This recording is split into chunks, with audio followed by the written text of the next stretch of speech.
This is Gail Morgan welcoming you to the Libertarian Counterpoint. Now, your host, James Just. And thank you for joining us. With me today is Richard Fields, John Cameron, and Mr. Tom Taylor. Is it pronounced Tom? It's just yes. Tom, right? Yeah, okay. I forgot to get through that before we started. So, all right, gentlemen, let's just start right off the bat here. Tom, you're economics, right? You're the...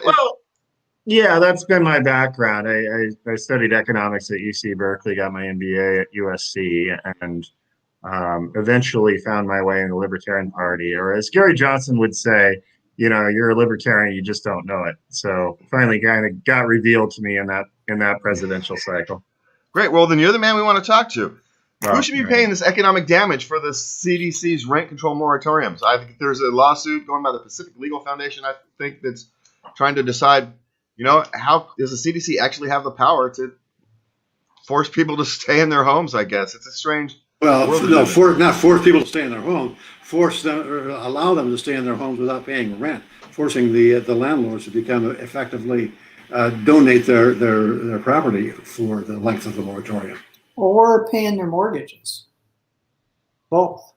Yeah. Yeah, and maintain. Yeah, keep paying the mortgage. Yeah, of course. I'm not too concerned with the banksters losing money, but no, I am. It's all immoral. But I'd rather see, you know, because most people, you know, that rent out houses, a lot of people depend on rental income to survive. You know, they have a second home, and that's paying for their lifestyle. So, well, the banks are holding up quite well during all this. That's the other half of it. I mean, look, they can go through waves of evictions or whatever they need to do, and then they'll just take back properties as they did in, you know, 2009 downturn. So, yeah, and especially where rates are, you know, the slowly rising yield curve is going to be beneficial to the banks. So they've thrived, you know. But as far as who's to blame, who's to pay? Trump wants China to pay $10 trillion. Not going to happen. But I would imagine there's going to be waves of lawsuits, you know, going on. Well, the specific lawsuit that we're talking about is a lawsuit brought by the Apartment Owners Association. Yeah. That goes after the CDC, saying, "Hey, we are effectively giving the use of our property to renters who won't move out because of a CDC mandate saying you don't have to move out if you don't pay your rent for the you know, as long as the CDC says." The lawsuit is saying this is a taking, which of course it is. They're taking the use of private property. Mm-hmm. So is California trying to get around that a little bit by doing this rental bailout that they're doing, where they're going to be yeah, I mean, there's a certain amount of money being made available with bailouts to, you know, administer through the states, but it's not going to be enough to make up the arrearage in rents that have not been paid for the last more than a year now. And then the Apartment Owners Association knows that and saying we want to be reimbursed in full. They took the use of our property in full. We need to be paid in full. The question is whether or not this should be done on the taxpayer's dime, and that's a tough one. Yeah, well, there's some ramifications of the taking, because if you look at the reg, the people who aren't paying their mortgages and aren't paying the rent are still on the hook for it. That doesn't mean they're going to pay for it. So when that's going to be the government's out. That's going to be their excuse. Well, when the moratorium is over, the renters are responsible to pay any rent in arrears. So what the government's defense is oh no, we're not the person you need to go after. You need to go after the renters because we've simply given them a grace period. So that's the government's defense. Now the other side of that is then it's still a lost income stream, and hopefully the recent takings winnings at the Supreme Court, another Pacific Legal Foundation case based upon union organizers having the right, according to California law, which has been overturned, to go onto property and disrupt it, pretty much anything is fair game for a taking now, which was the whole reason for Civic Legal Foundation taking that case. So it's going to be interesting. And as we said when this whole pandemic started, the only people that are really going to make out are dogs. They're making out. And the banksters, Tom, you've already talked about that, and bankruptcy attorneys, and basically all other attorneys. So, pretty much everybody else is just screwed. So, but it's going to be interesting as heck, and lawsuits are going to go flying. And I'm hoping that the government will, but then it's us. They're just going to print the money. So there really are going to be no winners out of this thing. But I do know, as we were having a discussion before the show started, that cars will be a whole lot cheaper when they all get repossessed in January. So you'll be able to buy a car pretty cheap in January. Yeah, well, it's a strange world we live in now, where used cars are somehow more expensive than new cars. I know. A family member just bought one off the lot. Hadley took back her leased car for more money than she owed on it, and got a new car. And it's a strange world we live in these days. The economics have been so manipulated by government action that you can't trust what's going on anymore. Does anything actually function right anymore, because everything's so manipulated? I don't know. Couldn't trust anything from, what was the date of the Fed came into being? 1911, 1913? 1913. We haven't been able to actually trust them since 13. They've just been doing a better job of hiding it until now. Yeah. Well, we'll talk about trusted manipulations. Apparently, it's been discovered that adding the human gene can boost crop yields by 50%. Who knew? Now, of course, we do this. We all know the people who don't like this genetic modification stuff are going to have a cow about that. I'm kind of on the fence about these things, genetic modification, personally. I'm not one who's overly concerned about it, but I can respect people who are. What do you guys think about that? Well, it's interesting. It's a gene that suppresses growth. It's a human gene that suppresses growth, and then also you inject that into plants, into rice and potatoes, where it's been demonstrated so far. It will increase the field yield, not the lab results, but the actual yield in the field of rice and potatoes by 50%. It includes a method of increasing drought tolerance. It increases the number of rice grains on the stalk of grain. It makes potatoes bigger. It's a way of using the same amount of land and the same amount of seed grain to feed 50% more people when it comes right down to it. And it looks like it will be transferable not just to rice and potatoes, but to other crops as well. And I say, hooray. If people don't like GMOs, if they're afraid of GMOs, then go eat organic produce made, the old-fashioned way. That's your privilege and your right. But if you want to eat and you're not particularly worried about Frankenfood scaremongering, buy the cheaper food that is made in that particular way. I have no fear of GMO seeds. We've been living with them for decades now, and it's already increased corn yields and other yields by an order of magnitude, and we're feeding a lot more people than we would have been able to do otherwise. GMO is rescuing humanity from starvation on the edge, and I say that's a good thing. And I absolutely agree with Richard, which, it just kind of sticks in my throat when I have to say that. But in this case, I absolutely do.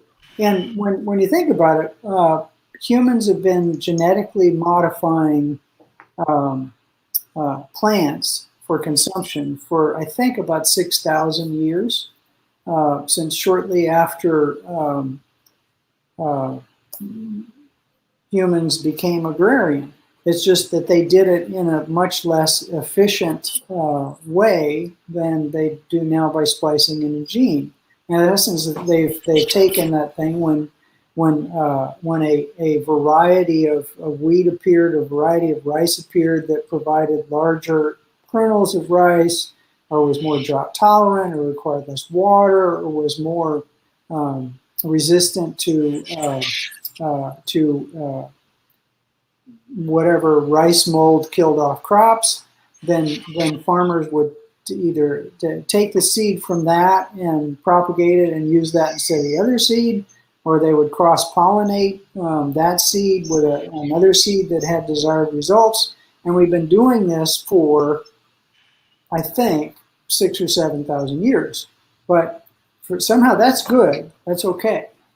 But if you go into a laboratory and I hate the Frankenfood thing. It's hilarious, but I just hate that label. I want to call it Wonder Food, something, I don't know. And do it, it's somehow evil. And it's evil because apparently people think that natural is better. And everything that occurs in nature is natural. If it's unnatural, it can't occur. So, once again, the left has taken control of the stream and used words improperly. If it's unnatural, it can't occur in nature, and if it's natural, it can.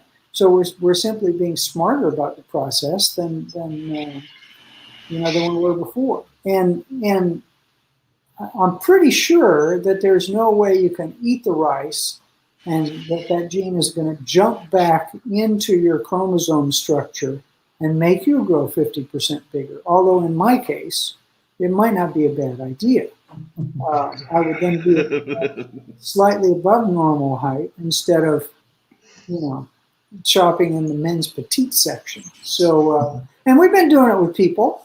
People. You look at the growth in people, not just through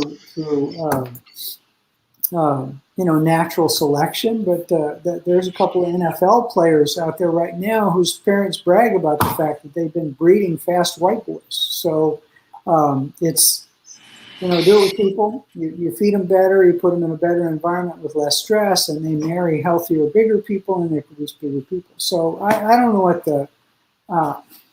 it's just, anytime you get into a lab, that's the problem with having so many people get college degrees without any math associated with it or any science. And they give them master's degrees and stuff, and the only place they can get a job is in the government, screwing with other people's lives. Okay, I'm on a rant. I'll stop now. Yeah, you're on the rant. You got anything to add to that thing there, Tom?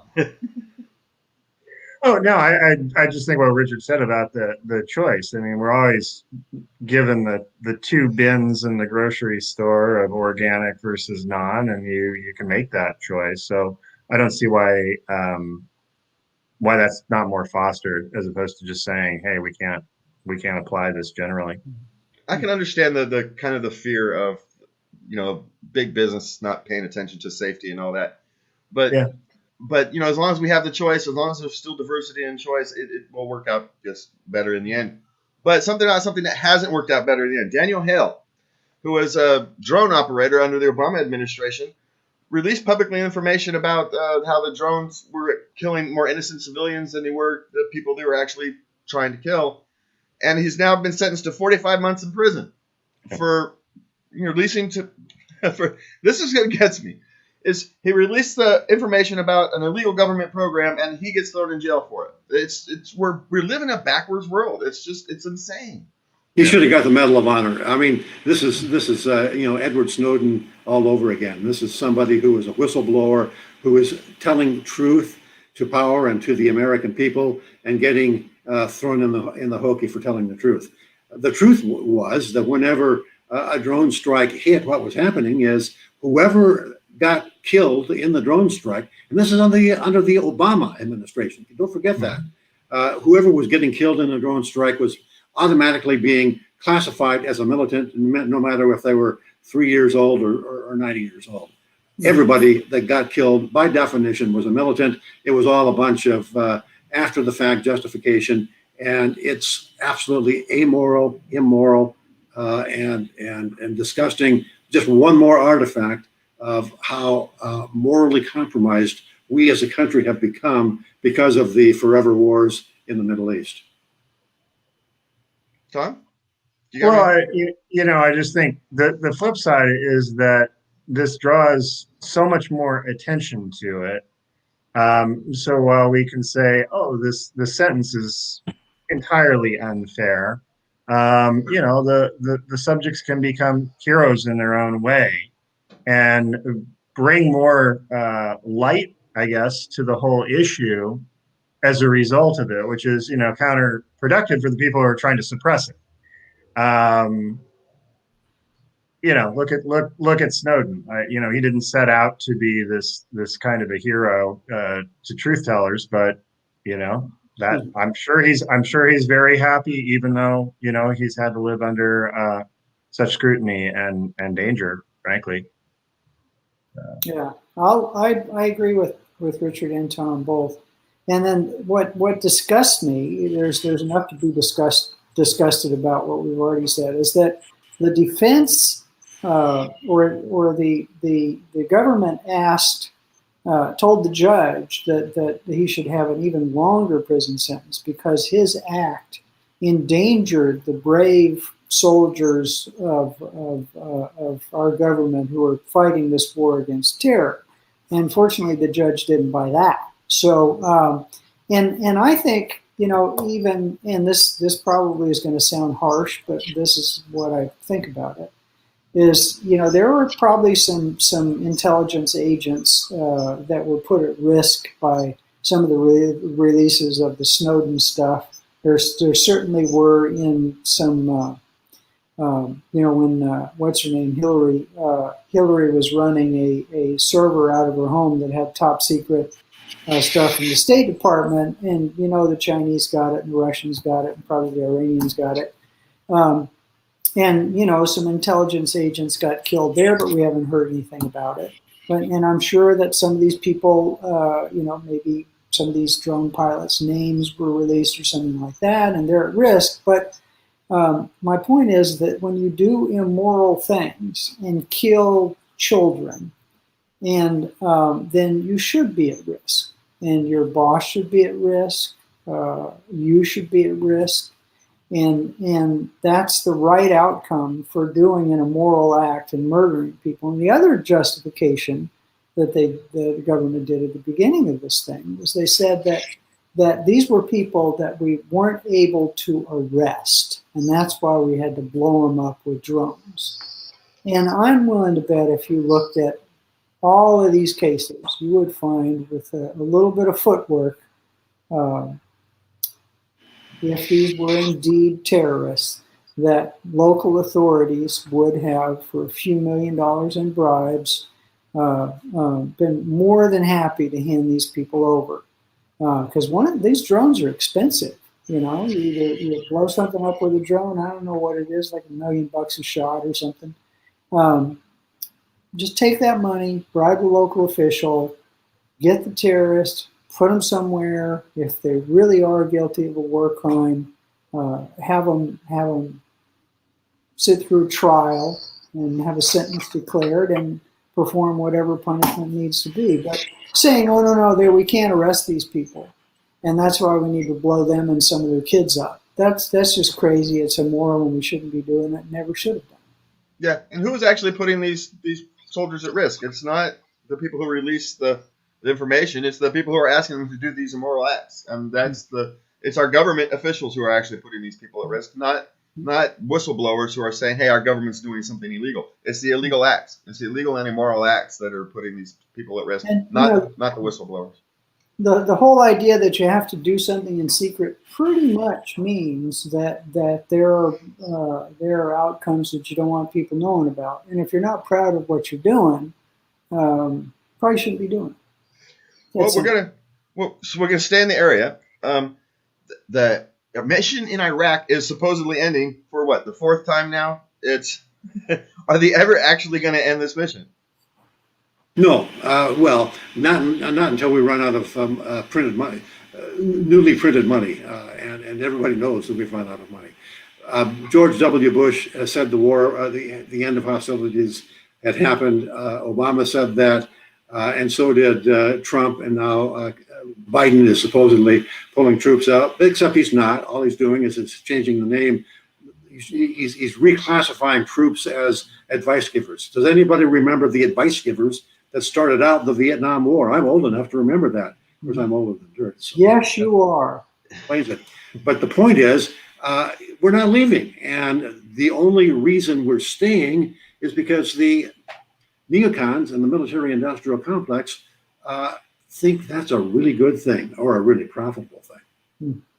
I don't know. I got a question on that topic. I mean, are we playing the strategy right to begin with, or should we just be saying, hey, if we're going to go in and stabilize this country, they become territories, you know, in the sense that Guam is a territory or something like that. It's a return to colonialism, and of course would never happen and would be criticized. But in a way, I think it's how you could create stability, because you always have the sense that we're going to export our democracy and justice system and everything to these countries. And I don't know when that's happened. You know, they're going to revert to their old ways, and we're going to want to have our fingers in every pie. So I think you're right, Richard. They just sort of are changing the name or giving some different impression to it, and it's the way that wars are going to be fought. You know, going forward. It's a way to keep wars that don't particularly risk a whole lot of American lives, which the American involvement in Afghanistan and Iraq. A lot of people have died there and have come back with PTSD, but it's not like Vietnam, where just about everybody of the 20-something generation was coming back damaged or dead. This is a war that is relatively is the key word here, inexpensive in terms of lives. It's very expensive in terms of weaponry, and that works just fine for the people who are selling weapons, and it works just fine for the neocons who are able to move back and forth between the halls of government and the halls of Northrop and Grumman and Lockheed and the like, you know, at high salaries. It's a Eisenhower warned about the military-industrial complex. Add education and medical care to that, and you've got pretty much what's going on in this country right now. Well, something. Yeah, I'm sorry, Tom. Did I interrupt you? No, I was just going to say, in terms of like the defense industry, when Biden won, you know, I managed money for a living in the stock market, and people would say, well, what areas do you want to, you know, should you focus on? And I said, the defense stocks. And they're like, really, under Biden? I thought Trump was the warmonger. And I'm like, no, the defense stocks have been under pressure, and they're actually doing fine, and they'll continue to do fine. So your Northrop Grummans, your Raytheons, those are all very stable kinds of stocks in this new administration. It's a sad thing, but it's the truth. Well, a lot of them pay nice dividends too. So, you know, what the heck. So I want to add something I always add when we have this discussion is there is an unspoken goal in all these little wars we fight. And that's to have blooded leadership and blooded troops. In other words, somebody who sent men into battle and had them killed, somebody who's gone into battle and had their buddy killed, somebody who's killed other people's buddies. And the reason for that is that you can test the heck out of stuff and practice the heck out of stuff. But if you're troops and you go into battle against hardened, practiced troops, your chances of dying are way, way greater. And the chance of the hardened, battle-tested troops are way, way lower. And this is never talked about. But we basically have a constant stream of blooded troops and blooded leadership going back to, I think there's a little gap between World War II and the Korean War, but really since Vietnam, we've had our fingers in pies. And it's something nobody talks about. I think it'd make a great master's thesis for somebody or a doctoral dissertation, but it's an unspoken thing, you know, just like, well, anyway, there's lots of unspoken things. So absolutely agree. You know, the bummer is that if based upon our prior performance, I mean, the translators that helped us fight the Taliban, and those people are quite frankly disgusting. If anybody deserves to be killed, it's them. But I'm not saying it's our job to do it. But they're medieval evil. I mean, they are bad people by any moral judgment other than their own perverted religious monstrosity. If we ever do need somebody's help in going somewhere, people are going to be reticent to give it, even if it is a morally just mission, because we've proven we'll go in, screw things up, and then leave, and you're going to be left there to fend for yourself. So if you were a translator, you or your kids are going to get beheaded. That's a pretty clear message that we have done over and over and over again. And that's also a bad thing. All right. Well, we've got a couple minutes left here, so we'll talk on about the pandemic here. The new Delta variants have soared, but they're kind of soaring based upon low numbers. So they're saying like the cases have increased 300%, but it was from a really low. And some manipulated numbers that I think Richard wants to talk about. Yeah, I mean, you've got, if you go from 1 case to 2 cases, that's a 100% increase.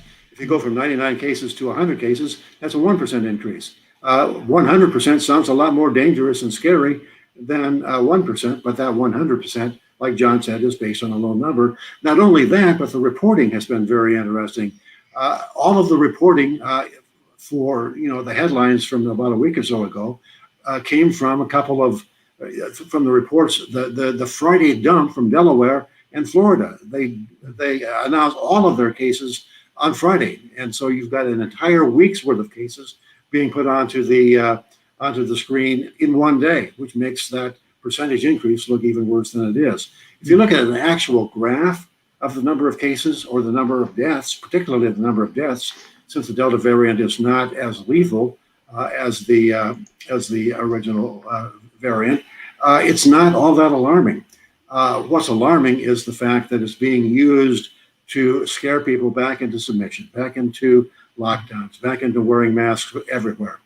I got the vaccination. I'm much in favor of getting the vaccination. I'm not worried about whether or not it's a real vaccination or a genetic modification or whatever the heck it is.